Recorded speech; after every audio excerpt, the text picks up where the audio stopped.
अस्सलाम वालेकुम व्यूअर्स। हमारा आज का टॉपिक कैरेक्टरिस्टिक्स ऑफ टेस्ट का दूसरा पोर्शन है, यानी कि वैलिडिटी। इससे पहले आप रिलायबिलिटी के हवाले से चीज़ें सीख चुके हैं। I am doctor Khalid Salim from university of Okara, Pakistan. अगर हम वैलिडिटी की बात करें तो उर्दू में हम वैलिडिटी के लिए जो अल्फाज यूज़ करते हैं उनमें असनाद, मुस्तनिद, सनद या दुरुस्त होना, कोई भी इनका मुतरादिफ के तौर पे हम अल्फाज यूज़ करते हैं। दुरुस्त होना एक्चुअली हम जब किसी भी हवाले से बात करते हैं, किसी खबर की बात करते हैं, तो हमसे पूछा जाता है कि ये किसने बताया, इसकी सनद क्या है। जैसे कि आप लोगों को हदीस की कुतब में सनद के साथ बात बताई जाती है कि ये रावी कौन था, उस रावी ने किससे बात सुनी थी, रसूल करीम सल्लल्लाहु अलैहि वसल्लम से किसने बात डायरेक्ट सुनी थी। तो मुस्तनिद होना किसी भी टेस्ट की सबसे बड़ी खूबी है। इसीलिए हम इसको ये कहते हैं कि ये टेस्ट एक्यूरेट है, क्या ये टेस्ट जो है ये करेक्ट है। एक्चुअली वैलिडिटी रिलायबिलिटी के बाद most important characteristics of test है। जहां तक वैलिडिटी का ताल्लुक है, तो वैलिडिटी से मुराद हम ये कहते हैं कि जो टेस्ट हमने जिस मकसद के लिए बनाया था, अगर तो वो उस मकसद को एग्जैक्टली पूरा करे तो वो टेस्ट वैलिड होगा। We say validity is the extent to which a test measures what it is supposed to measure। यानी कि जो टेस्ट हमने जिस मकसद के लिए, जिस चीज को मेजर करने के लिए बनाया था, क्या वो उसको एक्यूरेटली मेजर कर रहा है कि नहीं। या फिर हम ये कह सकते हैं कि जो टेस्ट जिस मकसद के लिए डिजाइन किया गया था, a test for whom it was designed, whether it is measuring that or not, तो वो टेस्ट वैलिड होगा अगर वो अपने मकासद पे पूरा उतरता है, अगर वो डिजाइन जिसके लिए किया गया था, या फिर हम ये कहें कि हम जो चीज मेजर करना चाहते थे, अगर वो टेस्ट उसको एग्जैक्टली मेजर करता है तो वो टेस्ट वैलिड कहलाएगा। जो वैलिडिटी का कंसेप्ट है, एक्चुअली ये कैले ने 1927 में दिया था, और उसने जो इसकी सिंपल सी डेफिनेशन की थी कि ये थी कि a test is said to be valid if it measures what it suppose to measure. या जो ये क्लेम कर रहा है टेस्ट, अगर वो उसको मेजर कर रहा है तो वो टेस्ट वैलिड होगा। फॉर एग्जाम्पल हम ये कहते हैं कि हम इंटेलिजेंस मेजर करना चाह रहे हैं और हम एक टेस्ट डिजाइन करते हैं। अगर हमारा डिजाइन शुदा टेस्ट इंटेलिजेंस को एक्यूरेटली मेजर करता है तो वो टेस्ट वैलिड होगा। अगर हमारा वो टेस्ट इंटेलिजेंस को एक्यूरेटली मेजर नहीं कर रहा तो वो टेस्ट बेशक और जो कुछ मर्जी मेजर करता रहे तो इंटेलिजेंस के लिए वैलिड नहीं होगा। अगर वो टेस्ट मेमोरी को बड़े अच्छे तरीके से मेजर कर रहा है, अगर वो टेस्ट अंडरस्टैंडिंग को बड़े अच्छे तरीके से मेजर कर रहा है, लेकिन इंटेलिजेंस को मेजर नहीं कर रहा, तो वो टेस्ट, क्योंकि हमने बनाया इंटेलिजेंस को मेजर करने के लिए था, तो फिर वो इंटेलिजेंस के लिए वैलिड नहीं होगा, किसी और एस्पेक्ट के लिए तो वो वैलिड हो सकता है। इसी तरह सिंपल सी एक एग्जांपल ये है कि हम ये कहते हैं कि हम लेंथ मेजर करना चाहते हैं, तो उसके लिए हमें मीटर रॉड या फुट रूल यूज करना पड़ेगा। हम लेंथ को मेजर करने के लिए लेंथ का ही स्केल यूज करेंगे, वेयरएज हमने मैथ का जो स्केल बनाया हुआ है, हम कहेंगे जी लेंथ को मेजर करने के लिए 2 किलो का बाट यूज करें, that would not be the valid. तो मैथ का जो यूनिट है, मैथ का जो टूल है, वो लेंथ के लिए वैलिड नहीं है। अगरचे मैथ का जो टूल है, जो मैथ के लिए हमने बाट या स्केल बनाए हुए हैं, वो अपनी जगह पे बहुत वैलिड हैं, एवरीडे यूज़ किए जा रहे हैं बट लेकिन वो लेंथ के लिए वैलिड नहीं है। इसलिए टेस्ट वैलिड उसी वक़्त होगा जब जिस मकसद के लिए हमने उसको बनाया था, उस मकसद को वो पूरा कर रहा है। A test is said to be valid if it measures what it is supposed to measure। अब हमें ये देखना है कि टेस्ट को किस तरह से एस्टिमेट किया जाता है, इसकी वैलिडिटी को किस तरह से एस्टिमेशन की जाती है। हमने रिलायबिलिटी में ये देखा था कि टेस्ट को आपस में कोरिलेट किया जाता था, उनका कोरिलेशन मेज़र करके हम उसको उसकी वैलिडिटी मेज़र करते थे, रिलायबिलिटी मेज़र करते थे। लेकिन वैलिडिटी के लिए हमें एक्सपर्ट ओपिनियन की ज़रूरत पड़ती है। एक्सपर्ट्स हमें ये बताते हैं कि ये जो आइटम है, एक टेस्ट में जो बहुत सारे क्वेश्चंस होते हैं, हम उनको आइटम्स कहते हैं। तो एक टेस्ट में हमें वो टेस्ट ये बताएगा, एक्सपर्ट ये बताएगा कि ये आइटम इसके लिए नेसेसरी है, एसेंशियल है या अननेसेसरी है। तो उसकी बुनियाद पे हम रेटिंग करते हैं और फिर ये देखते हैं कि क्या हम इस आइटम को टेस्ट के अंदर रखें या नहीं, और इसकी बुनियाद पे हम उसकी वैलिडिटी को मेज़र करते हैं। इसके लिए जो एक्सपर्ट्स ने हमें एक फ़ॉर्मूला दिया हुआ है कि कम से कम 14 सब्जेक्ट मैटर एक्सपर्ट्स से हम राय ज़रूर लेते हैं। At least 14 subject matter experts are contacted to estimate the validity of a test. अब हम देखें कि वैलिडिटी में हम किन चीज़ों को देखते हैं। हम क्या कहेंगे कि टेस्ट वैलिड कब होगा? उसके लिए सबसे पहले तो ये है कि टेस्ट किस किस्म का है। हमने वैलिडिटी में ये देखना है कि किस किस्म के टेस्ट को हमने वैलिड करना है। क्या वो टेस्ट एंट्रेंस टेस्ट है, किसी इदारे में दाखिले के लिए टेस्ट है? क्या वो टेस्ट फाइनल टर्म एग्ज़ामिनेशन का टेस्ट है? या फिर वो जॉब के लिए कोई टेस्ट है? उसके लिए हम उसकी एस्टिमेट करवाएँगे वैलिडिटी को या उसको जज करेंगे। इसी तरह से हमने ये देखना है कि वो टेस्ट उसका पर्पज़ क्या है? What is the purpose of test? Pass और फेल करना है हमने। हमने रैंकिंग करनी है स्टूडेंट्स की। हमने ये बताना है कि फर्स्ट, सेकंड, थर्ड कौन है, या फिर हमने ग्रुपिंग करनी है। जैसे हम क्लास सेक्शंस बनाते हैं, एबीसी सेक्शन बनाते हैं, तो हमने सेक्शन के लिए टेस्ट बनाना है। तो हर एक पर्पज़ के लिए वैलिडिटी का मेयार मुख्तलिफ होगा। इसी तरह से population for व्हॉम it is intended.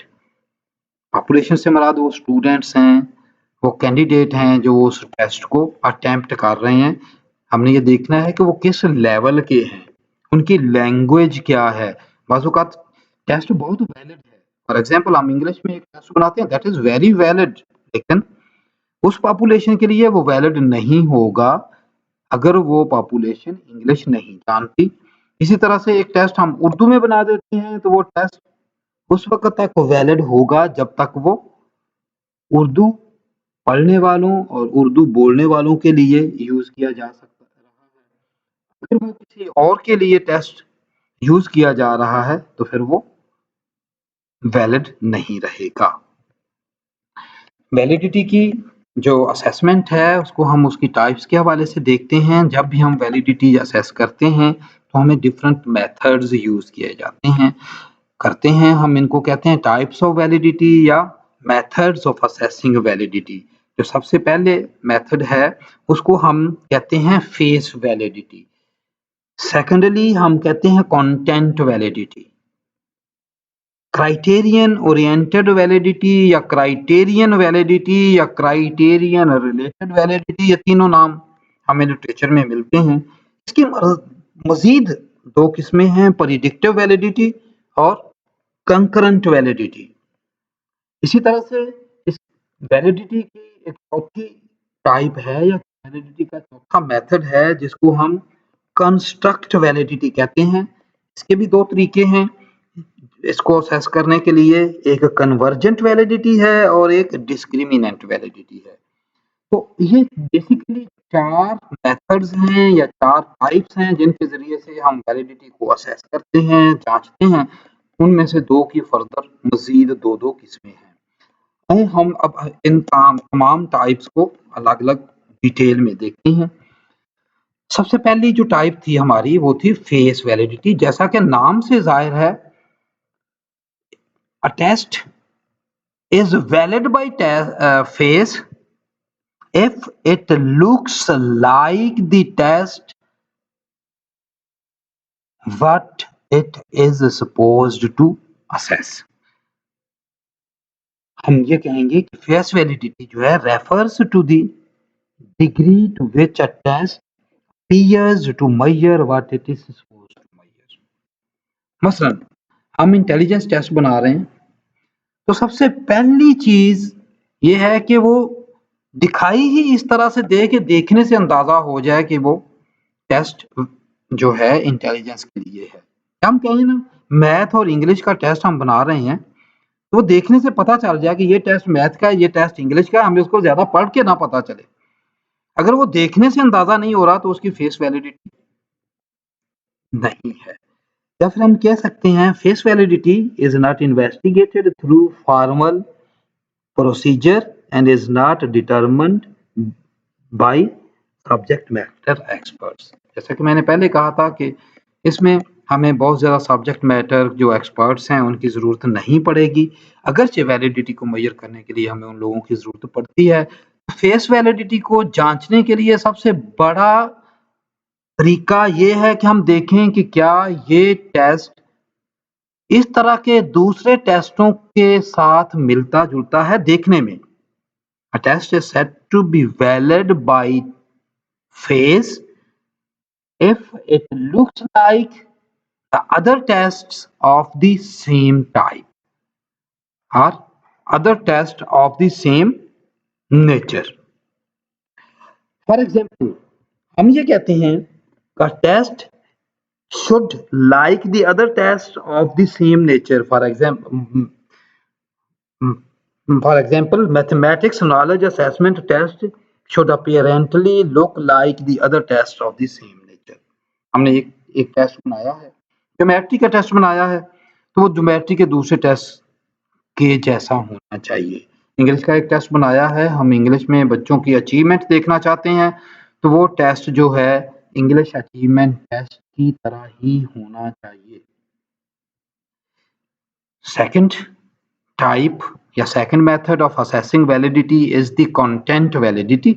जैसा कि नाम से ज़ाहिर है, कंटेंट वैलिडिटी से मुराद ये है कि जो चीज हम असेस करना चाह रहे हैं, तो क्या ये टेस्ट उसके सारे कंटेंट को कवर करती है।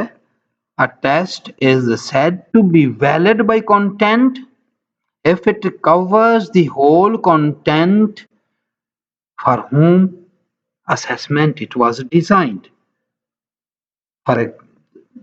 हम इसको इस तरह से भी कह सकते हैं the extent to which test provides adequate coverage of the topic under study।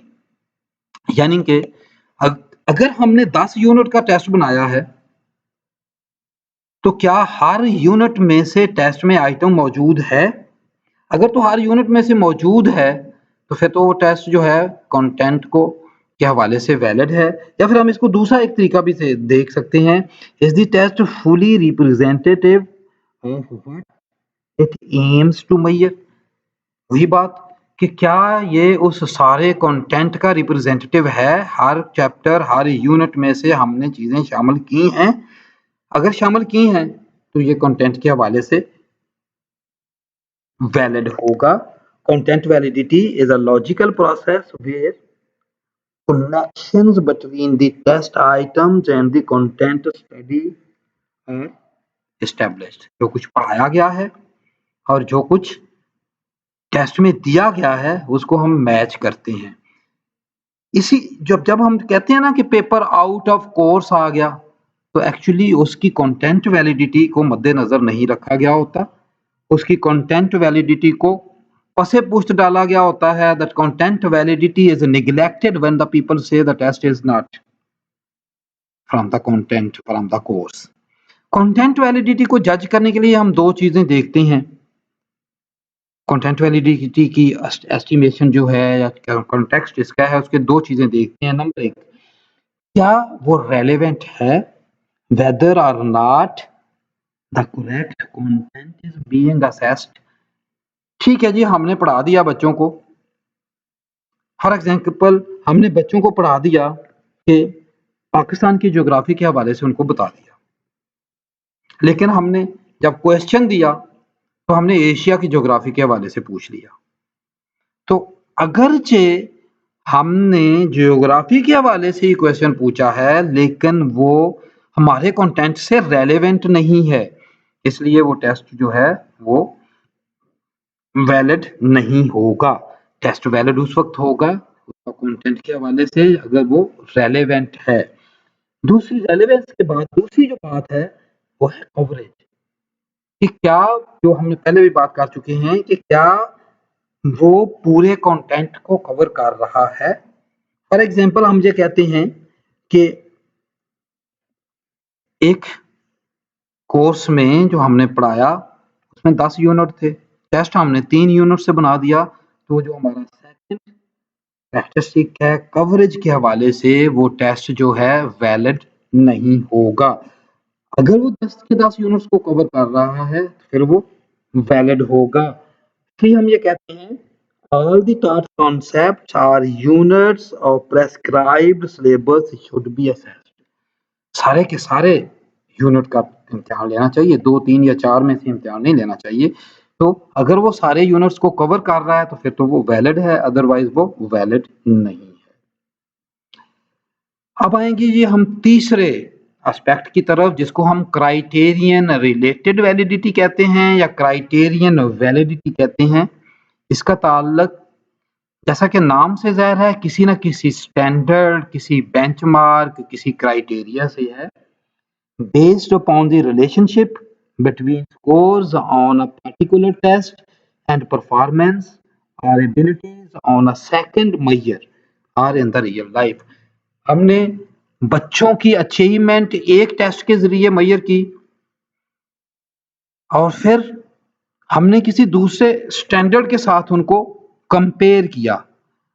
अगर तो वो हमारी जो परफॉर्मेंस मेजर की हुई है उस स्टैंडर्ड के साथ मैच कर रही है तो वो टेस्ट जो है उस क्राइटेरिया पे पूरा उतर रहा है, उसमें क्राइटेरियन वैलिडिटी है। या फिर हम यूं कह सकते हैं क्राइटेरियन वैलिडिटी के हवाले से measures how well one measure predicts an outcome for another measure। A test has this type of validity if it is useful for predicting performance or behavior in another situation। वो situation past की भी हो सकती है, present की भी हो सकती है, फ्यूचर की भी हो सकती है। इस हवाले से हम अभी आगे चल के और बात करते हैं कि इसके आगे मजीद 2 किस्में बनती हैं। तो असल बात ये है कि हमने मिडल के इम्तिहानों में बच्चों को 1, 2, 3 के हवाले से, अगर वो मिडल के इम्तिहान में फर्स्ट, सेकंड, थर्ड आए हैं, अब हम अगर कोई टेस्ट बना के उनकी परफॉर्मेंस जज करते हैं, तो क्या हमारी हमारी जो जज की हुई परफॉर्मेंस है वो उनकी पिछली परफॉर्मेंस के साथ मैच कर रही है? अगर तो मैच कर रही है तो हम वैलिडिटी पे पूरा उतर रहे हैं, अगर वो मैच कर नहीं कर रही तो वैलिडिटी पे पूरा नहीं उतर रहे। सिंपल सी बात ये है, क्राइटेरियन रिलेटेड वैलिडिटी की क्या है कि जो हमारा डेवलप किया गया टेस्ट है वो किसी और क्राइटेरिया को फुलफिल कर रहा है कि नहीं। इसमें बाज़ औक़ात हम इस तरह से भी कहते हैं कि हमारा क्राइटेरिया आमतौर पे यही होता है कि 60% ऑब्जेक्टिव टाइप और 40% सब्जेक्टिव टाइप, मैट्रिक इंटर तक तो यही है ना। तो हम ये देखते हैं कि क्या जो हमने टेस्ट बनाया है, क्या वो उस क्राइटेरिया को फुलफिल कर रहा है। उसमें शॉर्ट आंसर जितने नंबर के थे, उसमें मल्टीपल टाइप जितने नंबर्स के थे, उसमें लॉन्ग क्वेश्चन या ऐसे टाइप जितने नंबर के थे, क्या वो उन क्राइटेरिया पे पूरा उतर रहा है। टेस्ट बनाने के लिए जो क्राइटेरिया दिया गया था क्या उस पे पूरा उतरता है, तो इसको हम क्राइटेरियन रिलेटेड वैलिडिटी कहते हैं। इसकी मजीद हम इस तरह से कहते हैं criterion validity is a method of test validation that examines the extent to which scores on an inventory or scale correlate with external non-test criterion। ये कौन ने बताया था कि अगर हम, जैसे मैंने पहले कहा कि हम बच्चों की परफॉर्मेंस को जज करते हैं टेस्ट के ज़रिए, फिर हम उनकी परफॉर्मेंस को दूसरे किसी तरीके से जज करते हैं। अगर वो दोनों परफॉर्मेंस आपस में मैच कर रही हैं, तो वो कोरिलेट कर रहे हैं। Validity of a selection process test assessed by comparing the test score with the non test criteria. इसको हम एग्जांपल में इस तरह से कह सकते हैं, test for leadership skills will match the test scores with the traits displayed by the non leaders. जब हम लीडरशिप का टेस्ट लेते हैं, हम जांचना ये चाहते हैं कि बच्चों में लीडरशिप की खूबियां मौजूद हैं, तो सबसे पहले हम ये देखते हैं कि जो हमारे बड़े-बड़े लीडर हैं, उनमें खूबियां कौन-सी हैं। उन खूबियों को अगर वो हमारा टेस्ट रिप्रेजेंट कर रहा है, तो वो टेस्ट वैलिड होगा by criteria. If a high school student scores high on an academic aptitude test, how accurate is a score-based prediction that the student will do well in the college? हम ये कहते हैं कि एक school में एक बच्चे की परफॉर्मेंस बहुत अच्छी है, ठीक है? तो हम क्या कहेंगे कि वो कॉलेज में जाके उसकी परफॉर्मेंस अच्छी होगी। अगर स्कूल में अच्छे नंबर लेने वाला बच्चा कॉलेज में अच्छे नंबर ले जाके अच्छे नंबर ले लेता है, तो जो स्कूल वाला टेस्ट है वो वैलिड है। तो क्राइटेरियन वैलिडिटी की मैंने जो बात की कि वो किसी न किसी क्राइटेरिया से मैच कर रहा है। अब वो क्राइटेरिया से मैच करने के साथ-साथ वो 2 शराइत को पूरा करता है। सबसे पहली तो ये है कि वो प्रेडिक्शन कैसी करता है। अगर हम ये कहें कि हमने दिसंबर टेस्ट में जो हम आपने मैट्रिक में देखा है ना कि दिसंबर टेस्ट में बच्चों को जो मार्क्स दिए जाते हैं, उनकी बुनियाद पे उनको ग्रेड दिया जाता है। अब अगर फाइनल टर्म में वही वो ग्रेड उनका ए का ए आ जाता है, तो वो टेस्ट जो हमारा दिसंबर वाला था, वो वैलिड है बाय प्रेडिक्शन। प्रेडिक्टिव वैलिडिटी से मुराद ये है कि हमारा आज का टेस्ट आने वाले वक़्त को किस तरह से प्रेडिक्ट कर रहा है। This measures the extent to which future level of performance can be predicted from a current measurement. मौजूदा मेजरमेंट जो है वो किस तरह से आने वाले वक़्त को प्रेडिक्ट कर रही है। इसकी एग्जांपल क्या है? College entry test should have a high prediction validity with regard to the final exam results। और जैसा हमारे सिस्टम में है, the midterm exams results should be the predictive of final term exam results। हम ये कह सकें कि मिड में जो बच्चा फर्स्ट आया है वो फाइनल में भी फर्स्ट आएगा। अगर मिड में फर्स्ट आने वाला बच्चा फाइनल में फर्स्ट आ जाता है, तो जो हमारा मिड टर्म का टेस्ट था वो वैलिड प्रेडिक्शन कर रहा है। तो प्रेडिक्टिव वैलिडिटी से मुराद क्या है कि क्या एक test whether or not a test is capable of predicting the future performance of the candidate। इसकी दूसरी किस्म जो है वो कंकरेंट वैलिडिटी है। कंकरेंट वैलिडिटी के साइमल्टेनियसली एक वक्त में हम जब बच्चे की परफॉर्मेंस जज कर रहे हैं, क्या वो इसी वक्त किसी और मयार के साथ अगर हम उसको कंपेयर किया जाए, तो क्या वो उसके साथ पूरा उतर रहा है? हमने अपनी परफॉर्मेंस एक टेस्ट से जज की और उसको किसी दूसरे स्टैंडर्डाइज तरीके से भी मेजर किया, तो अगर दोनों के रिजल्ट सेम आ गए, तो हमारा जो टेस्ट है वो कंकरेंट वैलिडिटी पोजेस करता है। Concurrent validity is the degree to which the scores on a test are related to the scores on another test already established that a test administered at the same time or to some other valid criterion available at the same time। इससे मुराद ये है, अगर हम हमारी performance major की हुई जो हमने टेस्ट के ज़रिए मेजर की है, क्या वो किसी और स्टैंडर्ड तरीके से मेजर की गई परफॉर्मेंस से मैच कर रही है? अगर ऐसा है तो हमारा डेवलप किया हुआ टेस्ट क्राइटेरियन वैलिडिटी पोजेस करता है। हम इसको इसकी एग्जांपल इस तरह से दे सकते हैं। A new simple test is to be used in place of an old one which is considered useful। Measurements are obtained on both at the same time। Logically, predictive and concurrent validation are the same। The term concurrent validation is used to indicate that no time elapse between the two tests is present।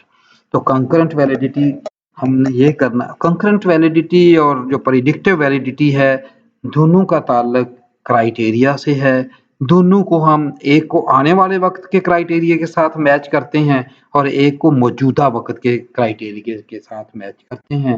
जो तीसरी बात मैंने ये बताई है कि whether the test matches with the described criteria, whether it can fulfill the described requirements, जैसे हमारे बोर्ड्स के पेपर हैं उनके साथ ये मैच कर रहा है कि नहीं कर रहा। चौथी जो टाइप थी वो है कंस्ट्रक्ट की, कंस्ट्रक्ट वैलिडिटी के हवाले से। कंस्ट्रक्ट बनावट को कहते हैं हम, लेकिन बाज़ औक़ात कंस्ट्रक्ट हम ऐसी चीज़ों को भी कहते हैं जो कंक्रीट नहीं हैं, जो एब्स्ट्रैक्ट हैं, उनको हम कंस्ट्रक्ट कहते हैं। फॉर एग्जांपल मैं ये कहूँ कि one may wish to measure or infer the presence of abstract characteristics for which no empirical validation seems possible। बस वक़्त हमें ऐसी चीज़ें मेजर करना पड़ती हैं जिसके लिए हमें कोई सॉलिड एविडेंस मौजूद नहीं होती, हमारे पास कोई कंक्रीट चीज़ नहीं है। फॉर एग्जांपल हम मेजर करना चाहते हैं इंटेलिजेंस को, तो हमारे पास कोई कंक्रीट चीज़ तो नहीं है हम दिखा सकें कि ये इंटेलिजेंस इस तरह की होती है। इसके लिए हमारे पास डिफरेंट स्केल्स होते हैं जिनको हम स्केल्स के ज़रिए इंटेलिजेंस को मेजर करते हैं। इसी तरह से हमारे पास एटीट्यूड्स को मेजर करना है, रवैये हैं, उनको मेजर करने के लिए हमारे पास डिफरेंट टाइप्स ऑफ स्केल्स होती हैं। फिर एप्टीट्यूड्स होते हैं, एटीट्यूड रवैयों को कहते हैं, एप्टीट्यूड रुझान को कहते हैं। एप्टीट्यूड रिलेटिवली जो परमानेंट होता है और इनबॉर्न होता है, जबकि एटीट्यूड जो रवैये हैं वो बदलते रहते हैं। इसी तरह से जब हमने पर्सनैलिटी मेजर करनी है तो उसके लिए हमें पर्सनैलिटी टेस्ट की ज़रूरत होती है। ये सारे के सारी चीज़ें जो हैं ये कंस्ट्रक्ट के ज़मरे में आती हैं। जब हम इनको इनके करैक्टरिस्टिक्स के साथ मिला के देखने की कोशिश करते हैं तो ये कंस्ट्रक्ट कहलाते हैं। तो इसके लिए हम दो तरह के जो वैलिडेशन कर सकते हैं, एक कन्वर्जेंट वैलिडिटी है और एक डिस्क्रिमिनेंट वैलिडिटी है। तो construct validity defines whether a test is capable of measuring a construct or not. Whether a test is capable of measuring a defined construct or not. Intelligence is a construct. There are several components, several factors of intelligence. If our developed test is capable of measuring all the dimensions of the test of the intelligence, then it would be valid for the construct of intelligence. Similarly, if the test is capable of measuring attitude, it will possess a construct validity regarding the attitude। जैसा कि मैंने कहा कि हम इसको दो तरीके से मेजर कर सकते हैं कंस्ट्रक्ट वैलिडिटी को। एक होती है कन्वर्जेंट। कन्वर्जेंट से मुराद ये है कि the extent to which a measured variable is found to be related to other measured variable designed to measure the same conceptual variable। एक ही वेरिएबल को अगर हम दो तरीके से मेजर करना चाह रहे हैं और अगर उनमें सिमिलैरिटी पाई जा रही है तो वो कन्वर्जेंट वेरिएबल कहलाएगा। जबकि डिस्क्रिमिनेंट वेरिएबल ये है कि the extent to which a measured variable is found to be unrelated to other measured variables designed to measure the different conceptual variables।